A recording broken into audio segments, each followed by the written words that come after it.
একের পর এক চলেছে বিশালার দিকে। সেই গরুটা সবাই চেস নাম্বার বলবে। বিশালার ঢোকার আগে চেস নাম্বার বলবে। সেই চালটা বেরিয়ে আসে তোলার মাঠে। সারপুরা স্থামিনে ধরে নাও।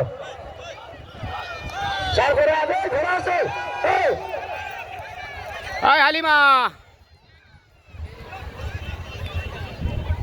ঘোরা আসছে, একেবারে ঘোরা আসছে। আমাদের প্রথম হিটের প্রথম বাজি ছাড়া হয়ে গেছে। আমাদের দ্বিতীয় হিটের প্রথম বাজি ছাড়া এখনো শুরু হবে। তাই সময়ের দিকে লক্ষ্য করে বিধাতা একটু সময়ের দিকে লক্ষ্য করে একটু তাড়াতাড়ি চলবে।